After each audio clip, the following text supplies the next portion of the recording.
Want to stop juggling spreadsheets, calendars, and a dozen apps just to run your rentals? Lodgify makes it easy. It's an all-in-one toolkit for hosts. Build a direct booking website, automate guest messaging, and keep all your channels in sync. Running your rental business your way has never been simpler. And for Good Morning Hospitality listeners, you can get 20% off any yearly plan with code GMH20. Just check the link in the show notes to get started today. Welcome to Good Morning Hospitality, your one-stop shop for the latest news, noteworthy trends, and thought-provoking discussions across the industry. From hotels and short-term rentals to all things travel and hospitality, you'll find each episode equips you with the information that you need to start your week. Join us on Good Morning Hospitality every Monday, wherever you get your podcasts.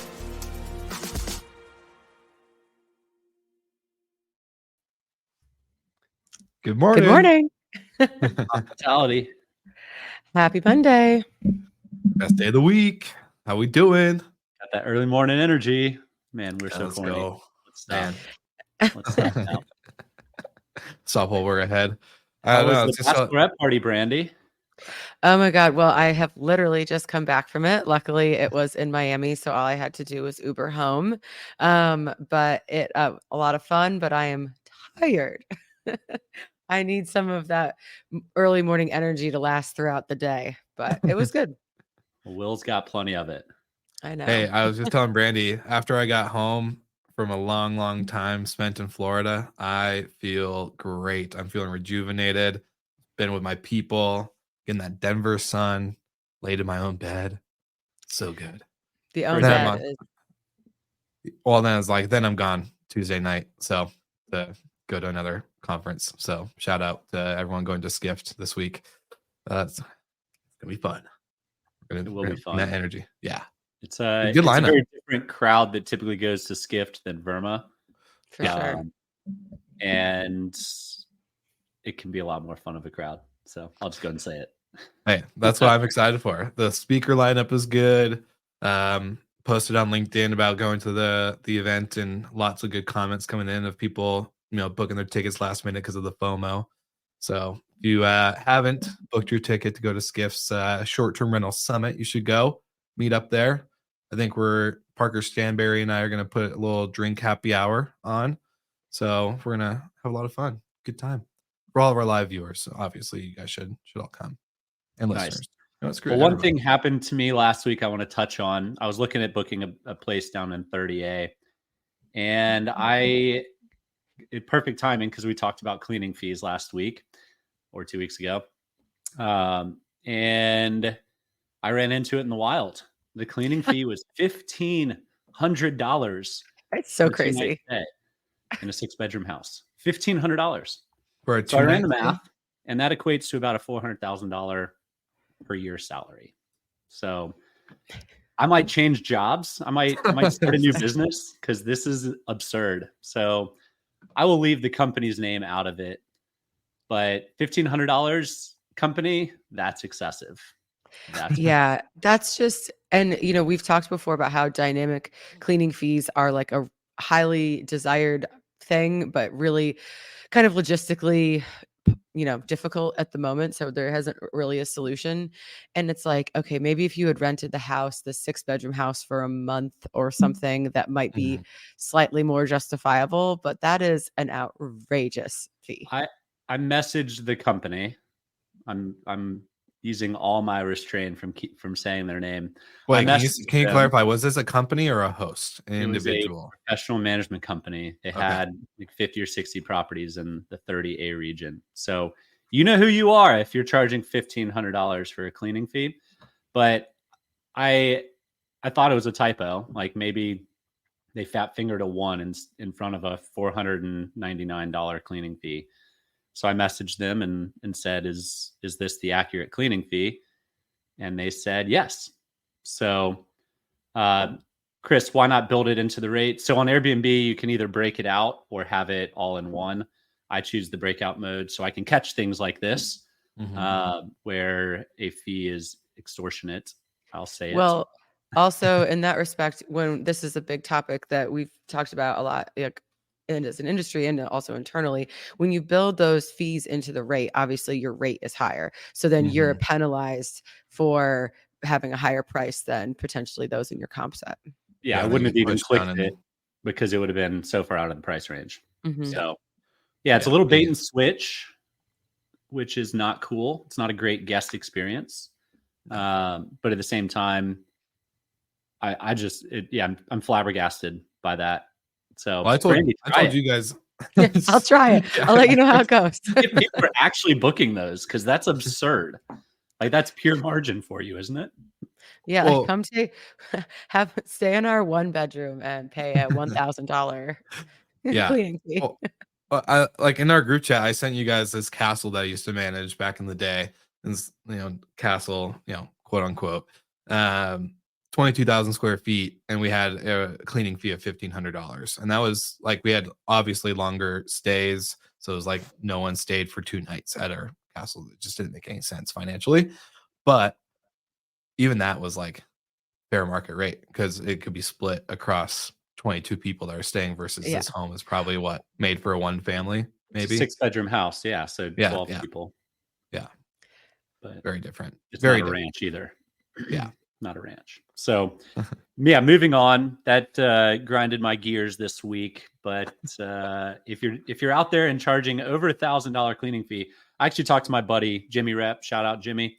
Shout out Jimmy. If that is like a thing, and Airbnb apparently won't let you have cleaning fees that are that high unless you're using a third-party software that's pulling in the number automatically. So most professionals are using a third party to pull it in automatically, but I think Airbnb has a cap at $750 for individual hosts cleaning fees.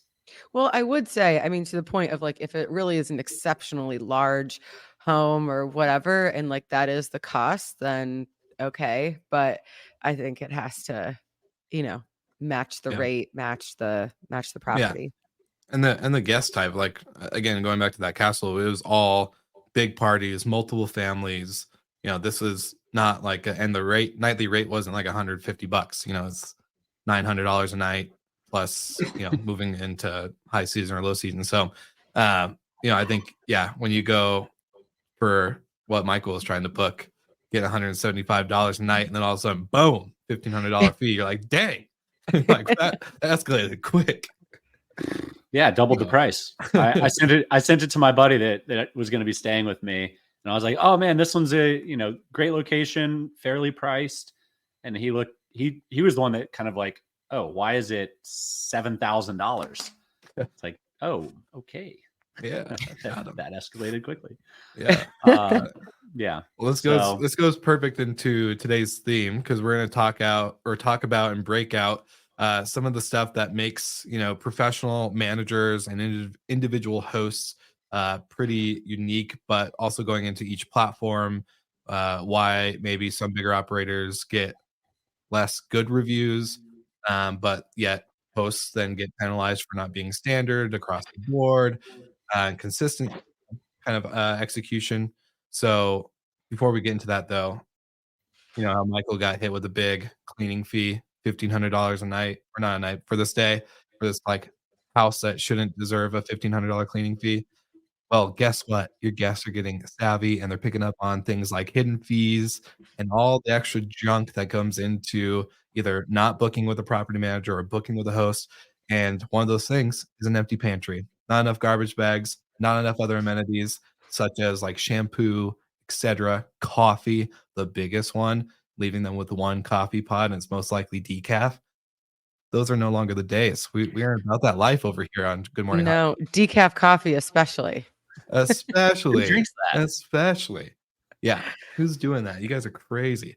So with that being said, Sojo's Pantry solution is the best solution for property managers to not only surprise and delight your guests, but you can, of course, make your brand the hero. So that way, when they do leave a great review for your stay, your brand will be mentioned and be rising above all the rest. So shout out to Sojo. Go ahead to, what am I saying? Go to getsojo.com/GMH, and then you can get your 30-day free trial with us or with them. and of course get the pantry solution all solved for your homes. So shout out to Sojo and Michael. Before we actually get into the topic, you want to talk about Good Morning Retreats really quick and how this actually ties into our retreat theme? Yeah, so today's topic is mostly around professionalizing moments of hospitality. And in 1 month at Auburn, we will be bringing together professionals to learn just that. So if you're interested in learning more information, goodmorningretreats.com. Check it out. We'd love to have you. Yeah, only like 1 or 2 spots left. And for all the people that are attending, so shout out to Tanner Cummings, Eric Moeller, Rena, and Dan from Boutique. Couple names to name drop on the show. If you're just getting a little FOMO from that, the 3 of us are going to be there. Who doesn't want to hang out with 3 of us in person for a weekend or 2 days? So yeah, it's going to be a good time. Good time. So there's a comment coming in from Chris really quick. I want to pull this up maybe. Your guys' thoughts as we're on the cleaning fee moving into the rest of the conversation. Are they possibly using the high cleaning fees to avoid local occupancy tax? Good question. No, that was a different line item. So that was another $300-$400 separate.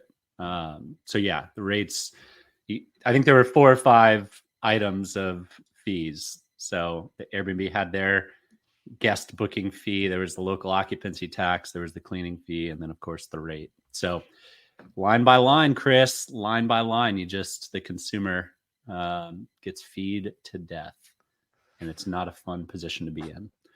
Not at all.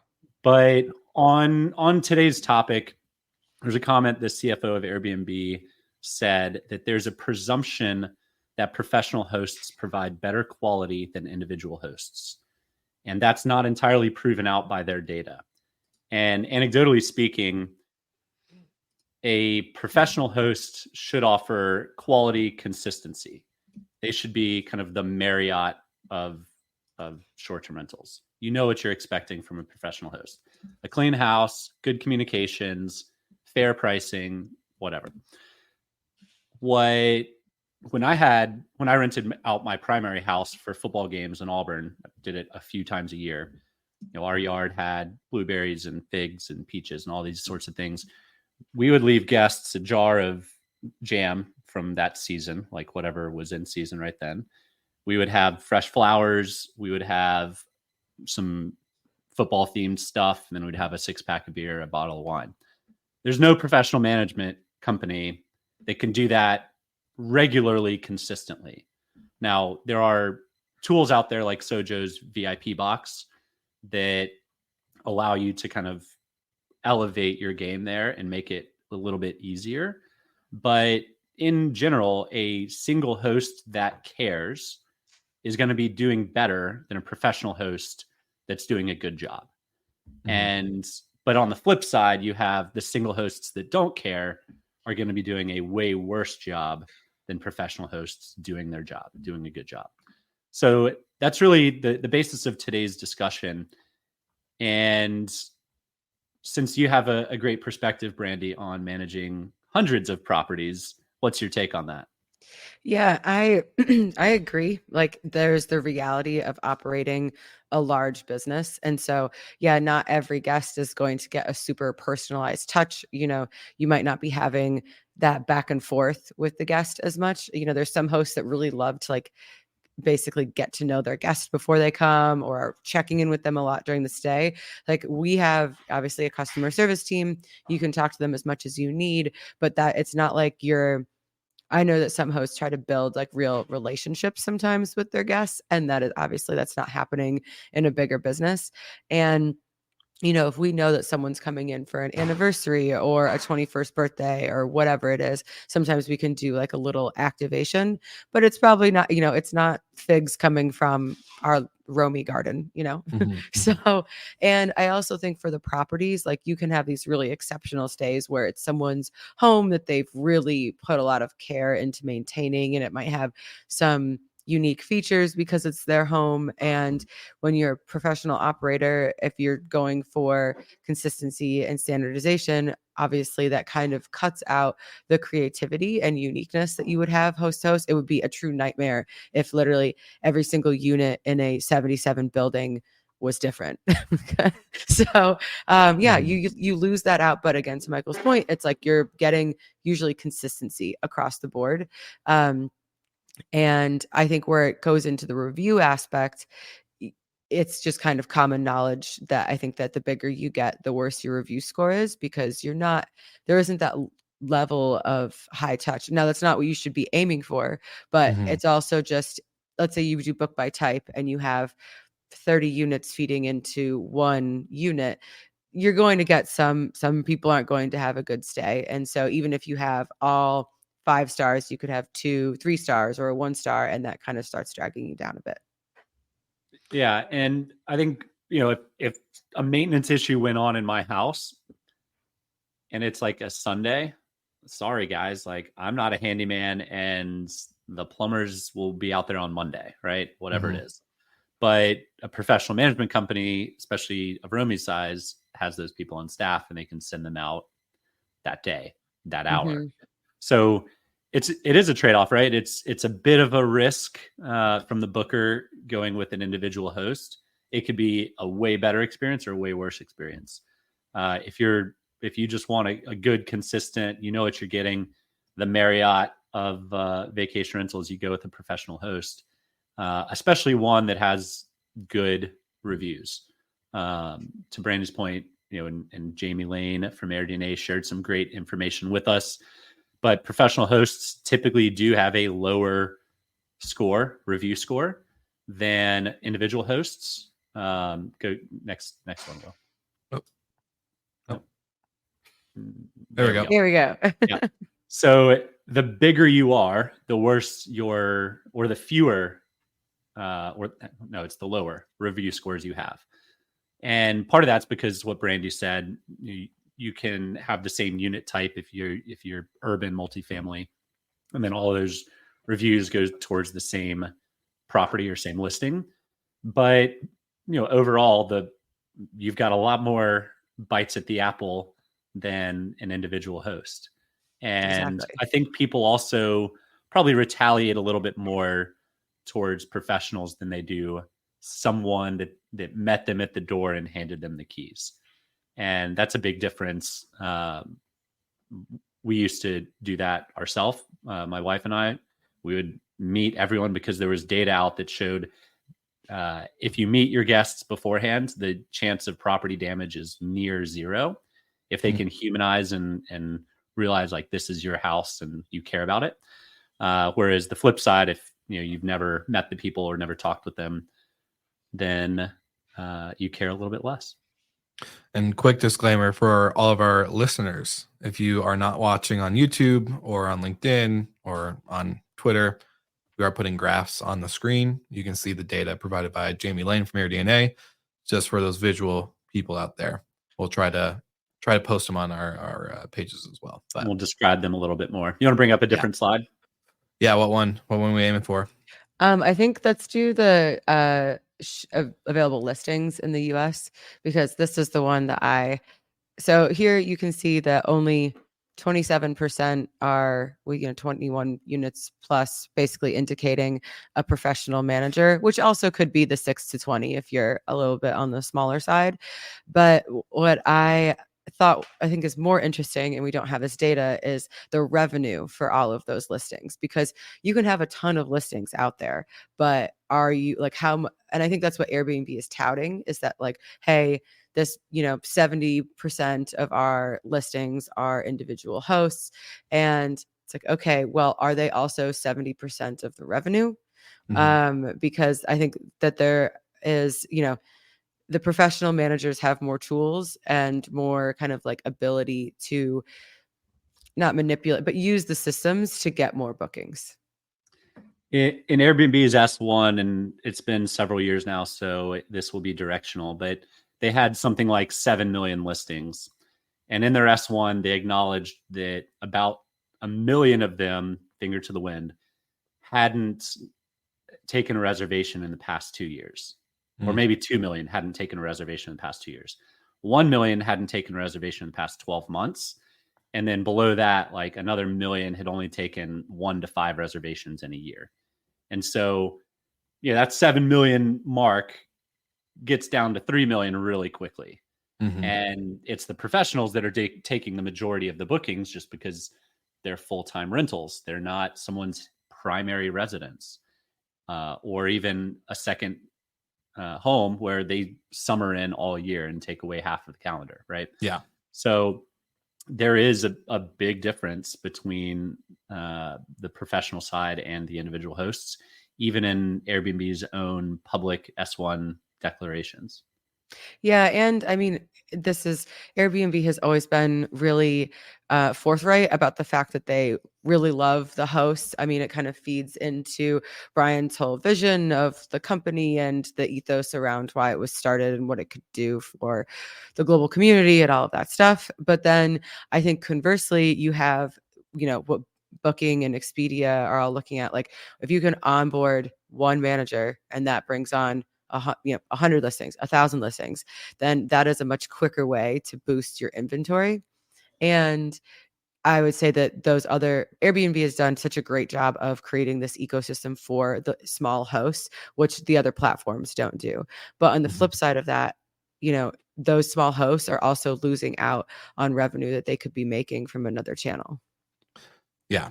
I think we kind of talked about this after my time at the Level Up Your Listing conference, when we had someone who said like she activated this property on Airbnb and didn't get any bookings for 2 weeks. And it was like, oh my gosh, what's going on? Spent all this money, rehab, pictures, all the stuff on this property. And it was beautiful. It was like gorgeous.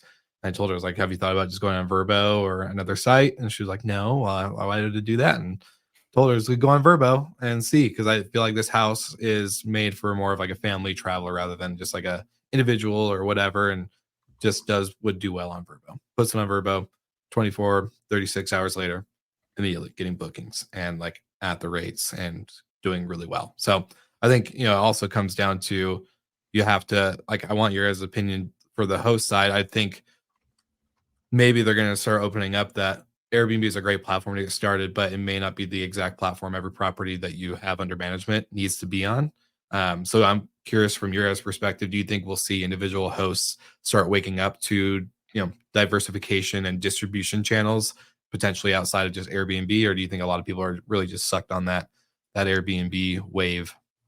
I think it'll really depend on the host. So if you're doing this, I'm like, a hobby host, like this is something fun, a little extra money that you're doing it, Mhm. it's not your full-time source of income, then I would say you're probably going to stick with Airbnb. It's the easiest option. But as we're seeing as an industry, demand soften, you're seeing ADRs are not coming back up, then you might say, okay, what else? If this is my primary form of income, or I have a mortgage to support, how else am I going to drive revenue? And that's when people will start looking to diversify. And the easiest one, I think, is like the calendar share between Airbnb and Vrbo, if that's still possible. And then at least you can block the dates and you don't have double bookings, and it's easy to manage 2 of those sites before having to get a property management system. For sure. Yeah, I think a lot of it depends on how good and how quickly Airbnb rolls out these added benefits. The locks integration, AI guest messaging, smart pricing. Don't fall for it, people. It's not going to It's help not you. smart.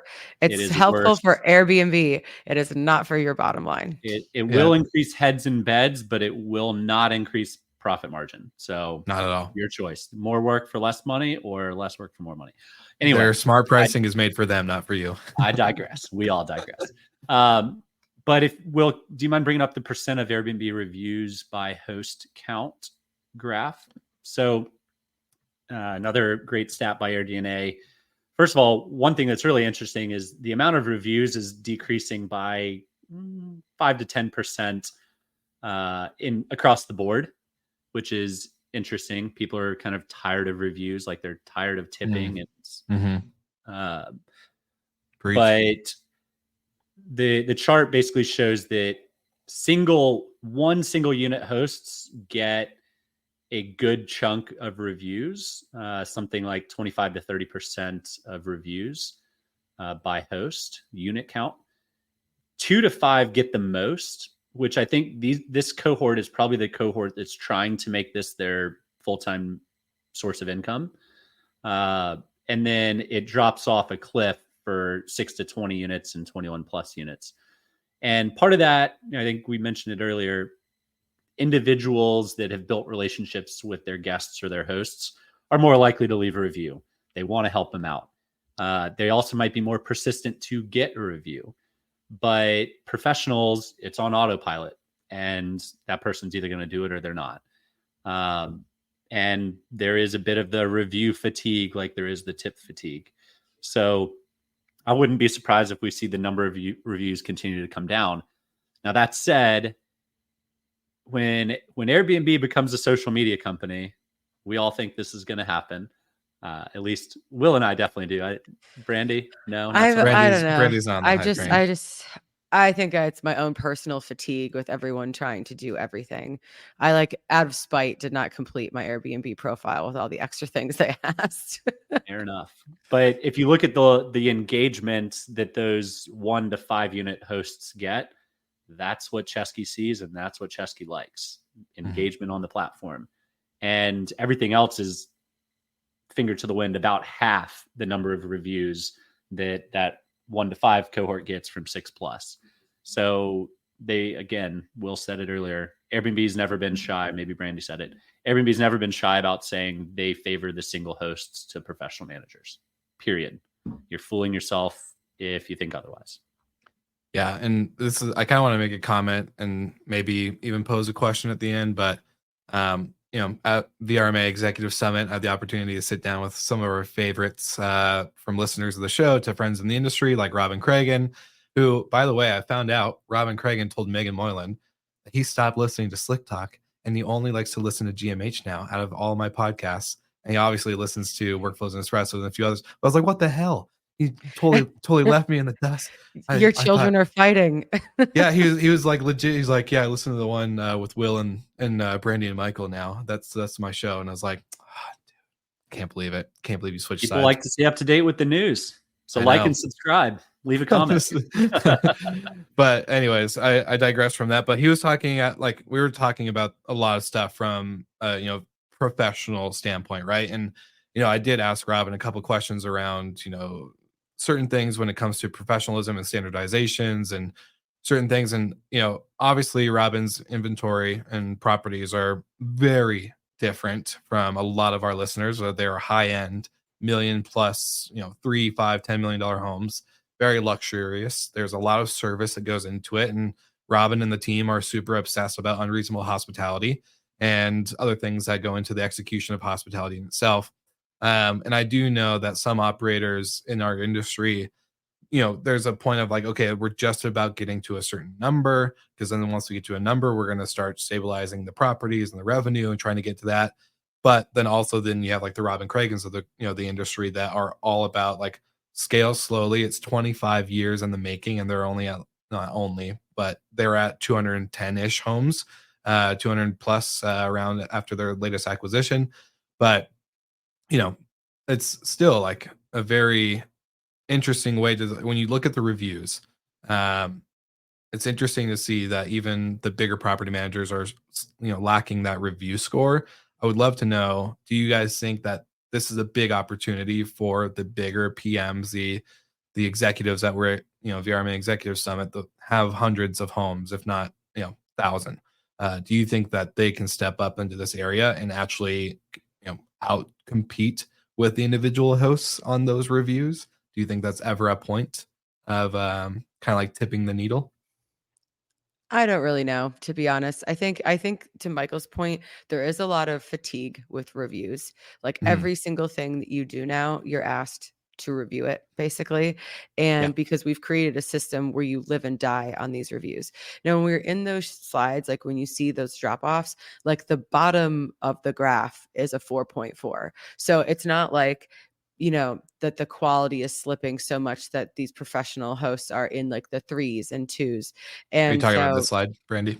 Yeah. So you see you have, obviously the highest is a 5 and the lowest here is a 4.4. So if in the most recent, for value with people with 100 plus units, it's just under a 4.6. So these are like those little differences between like a 4.6 and a 4.8, the number of reviews that you have to get to get back up to that is, I mean, we've done the math a couple of times and it's like dozens, like sometimes you need 100 reviews to combat 2 bad reviews. And so that's just, the bigger you get, the more heads and beds you have, the more reservations, the harder that is to make up, because it's a volume game.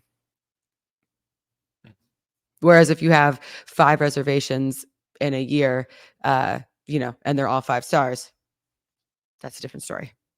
Yeah. So if you have ideas on how professionals can awe and inspire and what's the term I'm looking for? Surprise and delight. Surprise and delight.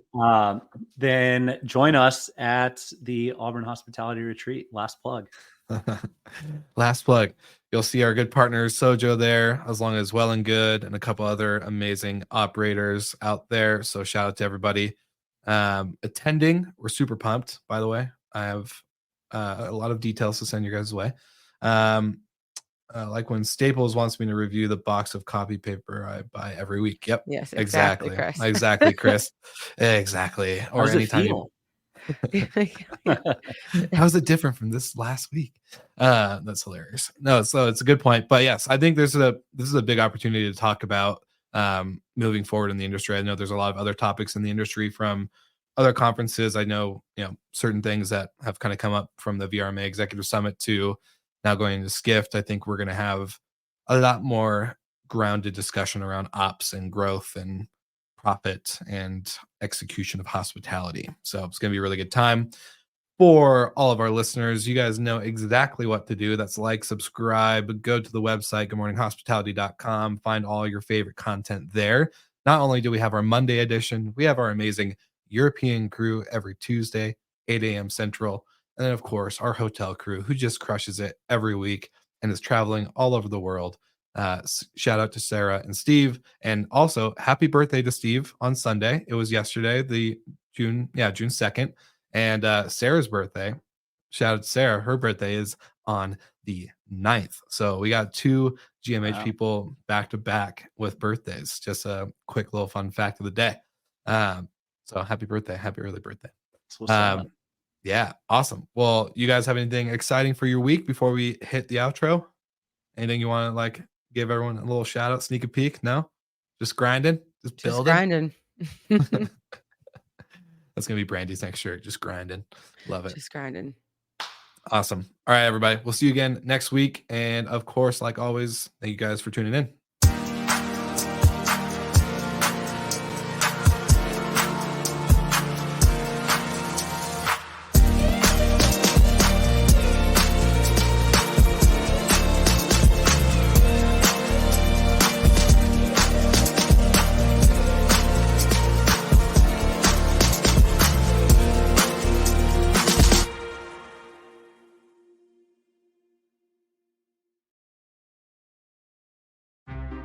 Want to stop juggling spreadsheets, calendars, and a dozen apps just to run your rentals?